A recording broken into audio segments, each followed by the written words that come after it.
오늘 말씀의 제목은 마태복음 24장 21절부터 22절까지의 말씀을 통해서 큰 환난에 대한 예수님 말씀의 의미라는 제목으로 이 시간 말씀을 전하겠습니다. 큰 환난에 대한 예수님의 말씀. 이 큰 환난에 대해서 예수님께서 말씀하셨는데 어떤 말씀이었냐라는 거죠.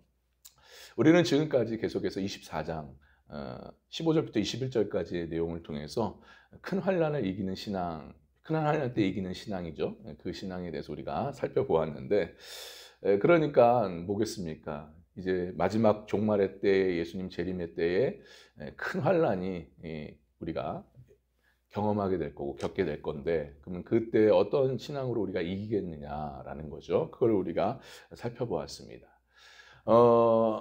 근데 우리가 여기서 한 가지 분명한 사실이 있어요. 우리가 꼭 기억해야 될 것, 놓쳐서는 안 될 것이 있죠. 그게 뭡니까? 어쨌든 간에 큰 환난을 우리는 겪게 된다라는 말씀이에요. 그거는 우리가 피할 수가 없다 이 말씀입니다. 그렇기 때문에 오늘은 특별히 이 종말을 향해 걸어가는 우리로서 이제 그 큰 환난을 겪게 되는데 그 겪게 되는 그 환난이 뭐냐? 도대체 어떤 환난이냐? 또 그 환난 속에 담겨진 의미가 또 어떤 의미로 담겨져 있느냐라는 것을 오늘 본문의 말씀을 통해서 한번 살펴보려고 합니다. 자, 한 가지로만 살펴보고 오늘 마치려고 하는데요. 자, 큰 환난에 대한 예수님께서 말씀하신 그 의미가 뭐냐라는 거죠. 첫째는 뭐냐? 지금까지 이런 환난이 없고 후에도 없다라고 말씀을 하십니다. 우리가 보았던 21절의 말씀이죠. 우리 함께 다시 한번 봤습니다. 시작. 이는 그때에 큰 환난이 있겠습니다. 창세로부터 지금까지 이런 환난이 없었고 후에도 없으리라 라는 말씀입니다.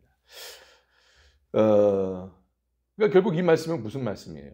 지금까지 이런 환난이 없고 후에도 없다라는 것은 마지막 때 예수님 재림 직전에 엄청난 끔찍한 그런 환난이 있을 거다라는 말씀이죠.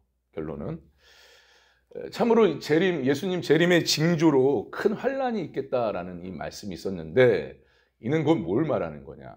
어떤 의미가 나냐? 그 규모가 엄청 크다라는 거예요. 그리고 그 내용이 강력하다는 그런 의미입니다. 그러니까 여기서의 환난은요. 구약성에 보면 다니엘서가 있거든요. 다니엘서 12장 1절에 보면은 거기에 이제 똑같은 비슷한 표현을 하고 있습니다. 그러니까 다니엘 12장 1절에 보면 다니엘이 개국 이래로 없는 환난이 있겠다라는 그런 표현을 하고 있어요. 그러니까 결국 오늘 본문에 예수님께서 말씀하신 것처럼 창세로부터 지금까지 이런 환난이 없을 것이다라는 예언인 것이죠. 아무튼 이 결론적으로 이 본문에 나오는 이 환난은요. 구약에 보면은 왜 노아 때 홍수 심판이 있지 않았습니까?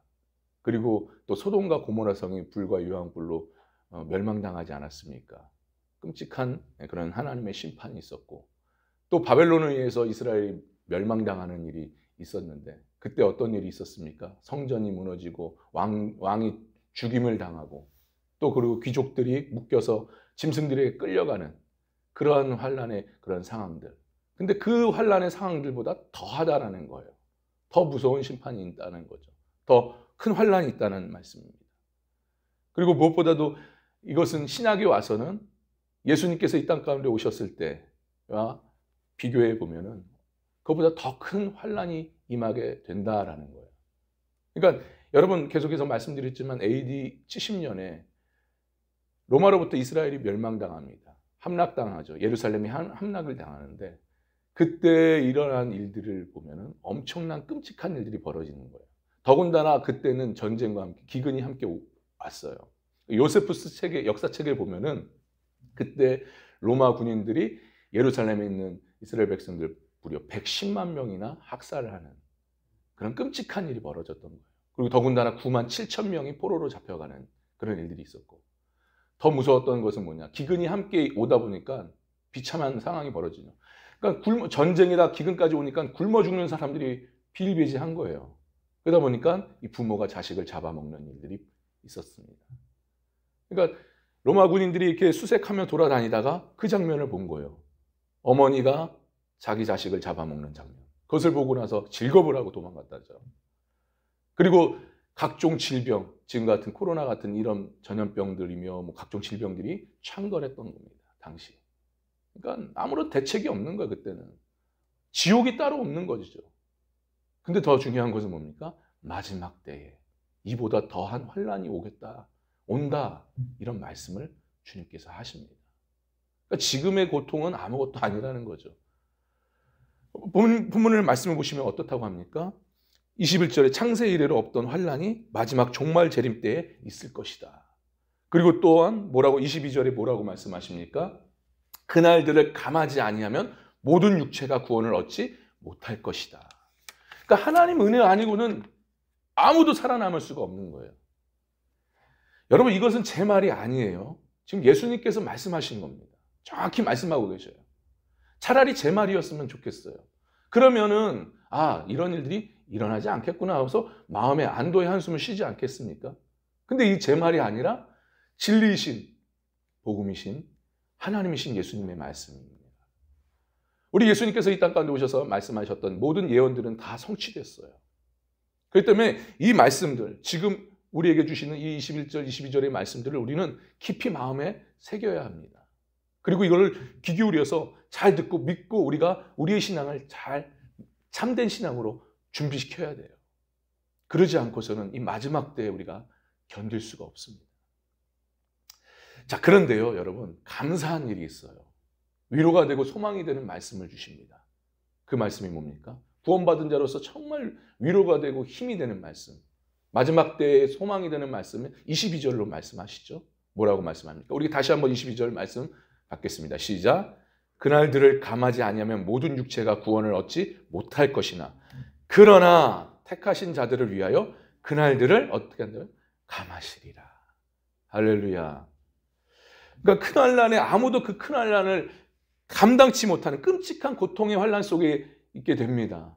근데요, 감사한 것은 구원받은 자, 당신의 택한 자들을 위해서 어떻게 하신다고요?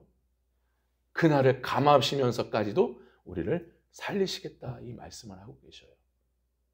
그러니까 참된 신앙, 바른 믿음의 신앙, 생명이 있는 신앙에게는 이런 은혜가 있게 됩니다.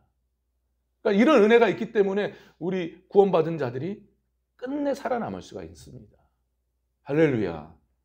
여러분, 이걸 믿으시길 바랍니다. 여러분, 계시록 7장에 보면은요, 그 흰옷 입은 무리가 나옵니다. 그 흰옷 입은 무리가 하나님의 보좌와 어린 양 앞에서 찬송을 부르는 장면이 나와요. 자, 그런데 그 흰옷 입은 무리들이 어떤 자들이냐? 이 큰 환난을, 이 고통을 통과한 자들이에요. 다시 말해 구원받은 자들이죠. 하나님께서 그날을 가감하시면서까지도 살리신, 그들을 구원하신 자들입니다.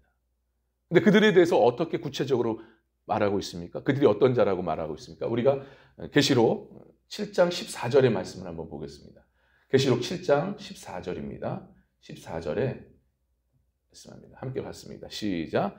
내가 말하기를 내 주여 당신이 아시나이다 하니 그가 나에게 이르되 이는 큰 환난에서 나오는 자들인데 어린 양의 피에 그 옷을 씻어 희게 하였느니라. 아멘. 큰 환난에서 나오는 자들인데 그 흰옷 입은 무리들이요, 어린 양의 피에 그 옷을 씻어 희게 하였느니라.